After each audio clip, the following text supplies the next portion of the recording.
మిత్రులకు నమస్కారం. రేడియో రాంబాబు ఛానల్కి స్వాగతం. జూన్ 15 మహాకవి శ్రీశ్రీ వర్ధంతి. ఆయన జూన్ 15వ తేదీ 1983లో మనల్ని విడిచి వెళ్ళిపోయారు. శ్రీశ్రీ గారి కవిత్వం, మహాప్రస్థానం మనకు తెలిసిందే. అయితే ఆయన రాసినటువంటి కొన్ని పాటలు అద్భుతమైన పాటలు ఒకసారి మీకు గుర్తు చేద్దాం అనిపించింది. శ్రీశ్రీ గారి సరే మహాప్రస్థానం, ఆయన సినీ ప్రస్థానం రెండు మనం చూస్తే, ఆయన మహాప్రస్థానం 1950లో పబ్లిష్ అయితే, శ్రీశ్రీ గారి తొలి పాట అది అనువాద చిత్రానికి రాశారు. ఆహుతి అనేటువంటి ఒక అనువాద చిత్రానికి. అది కూడా 1950లో ఆ సినిమా విడుదలైంది. ఈ చిత్రం ఏంటంటే 1940లో కాలచక్రం అనే సినిమాలో శ్రీశ్రీ గారి మహాప్రస్థానం ఆధారంగా ఒక గీతం రూపొందించారు, కానీ శ్రీశ్రీ గారు దాన్ని ఎందుకు అంగీకరించలేదు. సరే, శ్రీశ్రీ గారి ఆహుతి సినిమా నీరా ఔర్ నందా అనేటువంటి ఓ హిందీ సినిమాకి ఆధారం. ప్రేమయే జనన మరణ లీల, అది ఆయన తొలి పాట. 3 దశాబ్దాల కాలంలో ఆయన 200 స్ట్రైట్ చిత్రాలకి పనిచేశారు, ఒక 80 డబ్బింగ్ చిత్రాలకి పనిచేశారు. ఆయన రాసినటువంటి ఒక 1000 పాటల్లో డబ్బింగ్ పాటలే ఎక్కువ ఉండటం విశేషం. ఇంకోటి, ఆయన అనువాదం ముఖ్యంగా డబ్బింగ్ పాటలు చూస్తే మక్కీగా ఉండదు, లిప్సింగ్ కొంతవరకు చూస్తారు, కానీ తెలుగు నుడికారం ఉండేటట్టుగా చూసుకుంటారు అని అందరూ చెప్పే మాట. ఆయన పాపులర్ పాటలు కొన్ని చూద్దాం. ఆరాధనలో, అది ఆరాధన 1962లో వచ్చినటువంటి సినిమా ఆరాధన. సంగీతం రాజేశ్వరరావు గారు చేశారు. ఇది ఒక బెంగాలీ చిత్రం ఆధారంగా చేయటం వలన బెంగాలీ పాటనే రాజేశ్వరరావు గారిని చేయమని దుక్కిపాటి మస్తూరావు గారు కోరారట. అదే నా హృదయంలో నిద్రించే చలి, కళలలోనే కవించే సఖి. ఈ పాట ఈ తరం వాళ్ళకు కూడా చాలా ఇష్టమైన పాట. ఎవరు అడిగారు శ్రీశ్రీ గారిని, ఇంతకీ ఆ సఖి ఎవరంటే, ఆ సఖి కమ్యూనిజం అని చెప్పారని, చమత్కరించారని చెప్తారు. మరొకటి వెలుగునీళ్ళ సినిమా. వెలుగునీళ్ళ సినిమా 1961లో వచ్చిందండి. ఆది సుబ్బారావు గారు దర్శకులు, పెండ్యాల గారు సంగీత దర్శకులు. ఇందులో అన్ని పాటలు చాలా బాగుంటాయి. 2 పాటలు చెప్తాను. ఒకటి, సరే, మనము వ్యక్తిత్వ వికాస గీతంగా పేర్కొంటారు కదా, కళ కాలింది విలువైనది బతుకు కన్నీటి ధారల్లోనే బలి చేయకనేటువంటి పాట. నిజంగా చాలామంది ఈ పాటతోటి తమ జీవిత గమనాన్ని మార్చుకున్నామని చెప్పేవాళ్ళు చాలామంది ఉంటారు. ఈ పాటలో అక్కినేని నాగేశ్వరరావు గారు ఆకాశవాణిలో పాడుతుంటే పెండ్యాల గారు కంపోజర్గా కండక్ట్ చేస్తూ ఉంటారు. ఈ పాట చూడండి ఎంత బాగుంటుంది. అయితే ఈ పాట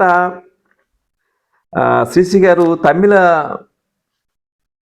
మూల రచయిత నారాయణ గారు రాసినటువంటి 2 లైన్లు కూడా ఈ మొదటి 2 లైన్లకు స్ఫూర్తి, ఆ క్రెడిట్ ఆయనకే దక్కుతుందన్నారు. అయినా సరే చరణాలు చూడండి. అలముకున్న చీకటిలోనే అలమటించనేలా, కలతలకే లొంగిపోయి కలువరించనేలా, సాహసమనే జ్యోతినే చేకుని సాగిపో అని చెప్పి కవి చెప్తాడు. అలాగే చాలా అసలైన చరణం. అగాధమో జలనిధిలోన ఆనిమిత్యమున్నటులే, శోకాల మరుగున దాగి సుఖమున్నదిలే, ఏదీ తనంత తానై నీదరికి రాదులే, శోధించి సాధించాలి అది ఏ ధీరగుణం అని చెప్పి కవి పేర్కొంటారు. ఎన్ని జీవితాలను ఈ పాట నిలబెట్టిందో కదా అని చెప్పి అనిపిస్తుంది. పాడవే ఈ భారతీయుడా అనేటువంటి పాట గుర్తుంది కదా. ఆ పాట కొంచెం వెనక్కి వెళ్తాను. అందులో అది స్వాతంత్రానికి సంబంధించిన పాటలా ఉంటుంది, కానీ దాంట్లో చాలా వ్యంగ్యం ఉంటుందండి. మనం గమనిస్తే, స్వాతంత్రం వచ్చనని సభలే చేసి సంబరపడగానే సరిపోదోయ్ అని మొగటలను చెప్తారు. పదవీ వ్యామోహాలు, కులమత ద్వేషాలు, భాషా వ్యామోహాలు చెదరేగనేడు. ఎప్పుడో 61 అంటే ఒక 60 ఏళ్ల క్రితం ఏవైతే చెప్పారో అవే కొనసాగుతున్నాయండి. ఆయనకి కమ్యూనిజం అంటే ఇష్టం కాబట్టి ఎక్కడో చోట కమ్యూనిజాన్ని చొప్పిస్తారు. అలాగే ఈ పాటలో కూడా మనకు కనిపిస్తుంది అది. ఎక్కడ సమాజ నిర్మాణము నీ ధ్యేయం, సకల జనుల సౌభాగ్యం నీ లక్ష్యం అని చెప్పి చెప్తారు. దీనికి ఇంకో పాట నాకు ప్యారలల్గా గుర్తుకొచ్చే పాట రాముడు భీముడు. అది కూడా 64లో వచ్చిన పాట. సినిమా రాముడు భీముడు. అందులో ఒక పాట గుర్తుందా, ఉందిలే మంచి కాలం ముందు ముందున. అందులో ఎలా ఒక చరణం చూడండి. అందరి కోసం ఒక్కరు నిలిచి ఒక్కరి కోసం అందరూ కలిసి సహకారమే మన ఊపిరి అయితే, వైఖరి అయితే, ఉపకారమే మన ఊపిరి అయితే ఆ రోజు ఎంతో దూరం లేదు అని చెప్పి వస్తుంది. ఈ రెండు పాటల్లోనూ శ్రీ స్వామ్యవాదాన్ని ప్రస్తావిస్తారు. అలా మరొకటి వాగ్దానం 1961 వచ్చినటువంటి సినిమా. ఇందులో హరికథ శ్రీశ్రీ గారు రాశారు. ఈ హరికథ రేలంగి గారు అభినయిస్తారు. చిత్రం అంటే వాగ్దానం అక్కినేని నాగేశ్వరరావు గారు హీరోగా చేసిన సినిమానే. వాగ్దానం ఆత్రేయ గారు బహుశా దర్శకత్వం వహించిన ఒకే ఒక సినిమా ఏమో అనిపిస్తుంది. అందులో రాసినటువంటి శ్రీనగజాతనయం సహృదయం చింతయామి సదయం త్రిగజన్మోదయం అని చెప్పి హరికథ రేలంగి గారు అద్భుతంగా చెప్తారు. దాంట్లో ఎంత బాగుంటుందో, చెప్పిన కథ చెప్పిన చోట చెప్పకుండా చెప్తున్నానని చెప్పి గంటసాల గమ్మత్తుగా చెప్తారు.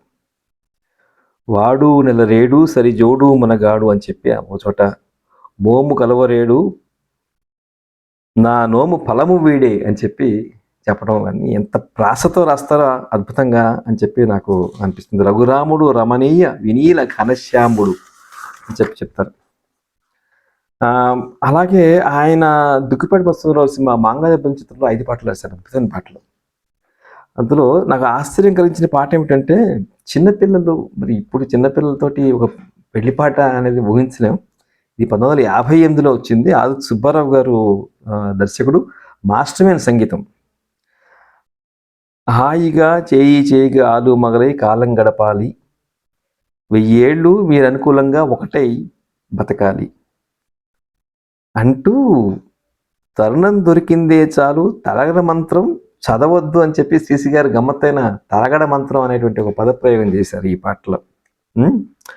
దాంట్లోనే వాడిన పూలే వికసించనే యదా వీడిన హృదయాలు పులకించలే అనేటువంటి ఆ పాట ఎంత బాగుంటుంది. ఇక ఆకాశ వీధిలో అందాల జాబిలి వయ్యారి తారం చేరి ఉయ్యాలలోగనే సయ్యాటలాడిన ఈ పాట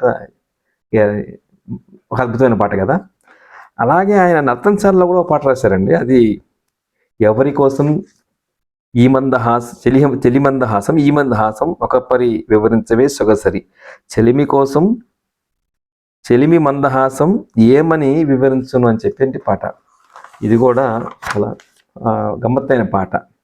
ఇక ఆయనకి అంటే తెలుగు సినిమాకి జాతీయ పురస్కారం లభించినటువంటి పాట అల్లూరి సీతారామరాజులోని తెలుగు వీర లేవరా దీక్షపోని సాగరా దేశమాత స్వేచ్ఛ కోరి తిరుగుబాటు చెయ్యరా. అందరూ చూడండి, నిద్రవద్దు బెదరవద్దు అని చెప్పి ఒక స్ఫూర్తిని నింపే పాట. అయితే ఇది చాలామందికి ఇష్టం. కృష్ణ గారు, ఘంటసాల గారు అనారోగ్యంతో ఉన్నా సరే వారిని రిక్వెస్ట్ చేసి మరీ పాడించుకున్నారు. శ్రీశ్రీ గారు చోట అంటారు, కృష్ణ గారు ఎంత గొప్పవారంటే, నేను ఒక అక్షరం రాసిన అక్షరానికి నాకు వెలకట్టించినటువంటి ఏకైక వ్యక్తి కృష్ణ అని చెప్పి శ్రీశ్రీ గారు అంటారు. ఇదే పాటలో శ్రీశ్రీ గారు అంటారు, ఆయన సింహాలయ గర్జించాలి అని చెప్పి అంటారు. ఇది యాక్చువల్గా వ్యాకరణ దోషం ఉందని తర్వాత ఎప్పుడో ఆయన ఒప్పుకున్న మాట. ఆ పాట మీరు ఒకసారి వినండి, కనిపిస్తుంది సింహాలయ గర్జించాలి అనేది. యాక్చువల్గా సింహమే గర్జించాలి అనేమో, అది బహుశా కుదరక సింహాలయ గర్జించాలి అన్నట్టున్నారు. శ్రీశ్రీ గారు యమగోళ చిత్రంలో 1977లో వచ్చింది. ఆ సినిమాకి దర్శకుడు తాతినేని రామారావు గారు అనుకుంటా. దాంట్లో రాసిన ఒక పాట మీకు గుర్తుంది కదా, అది సరే యమగోళలో సో హీరో నరకలోకానికి వెళ్ళటం, అక్కడ యముడితో ఫైట్ చేయటం. ఇది ఆ పాట. సమరానికి నేడే ప్రారంభం, యమరాజుకి మూడెను ప్రారంభం, నరకలోకమున కార్మిక శక్తికి తిరుగే లేదని చాటిద్దామని అక్కడ నరకలోకంలో ఇంకిలాబ్ జిందాబాద్ అనిపించడం ఆయన చేసినటువంటి ఒక గొప్ప ప్రయోగంగా అనిపించుకోవచ్చు. అలాగే మనుషులు మారాలి చిత్రం 1969లో వచ్చింది. మహాదేవన్ గారి సంగీతం, మధుసూదనరావు గారు దర్శకుడు. అందులో 2 పాటలు బాగుంటాయండి. ఒకటేమో చీకటిలో కారు చీకటిలో కాలమనే కడలిలో శోకమనే పడవలో ఏదరికో ఏ దిశకో అనేటువంటి పాట చాలా బాగుంటుంది. ఇది ఘంటసాల పాడారు. అయితే ఒక డ్యూయట్ ఉంది. తూరుపు సింధూరపు మందారపు వన్నెలలో ఉదయరాగం హృదయగానం అని సాగుతూ వేల వేల వత్సరాల కేళిలో మానవుడు దయించిన శుభవేళలో వీచెమలయ మారుతారు పొడమి పలికే స్వాగతాలు అన్న చోట మానవుడు ఉదయించిన శుభవేళలో అనేది వేల వేల సంవత్సరాలు మనిషి ఎవల్యూషన్ని ఆ పాటలో అని చెప్తారు. ఇందులోనే మరో పాట ఉంది. పాపాయి నవ్వాలి పండగే రావాలి మా ఇంట కురవాలి పన్నీరు. ఈ పాటల్లో ఆయన వైశాఖ మాసంలో చంద్రుడు ఎలా ఉంటాడు, శ్రావణ మాసంలో చంద్రుడు ఎలా ఉంటాడు, ఆషాఢ మాసంలో చంద్రుడు ఎలా ఉంటాడు, ఈ మూడింటిని ప్రస్తావిస్తారు. ఇలా చాలా పాటలు ఆయన ఉన్నాయండి. అయితే నాకు బాగా హాంట్ చేసింది ఆకలి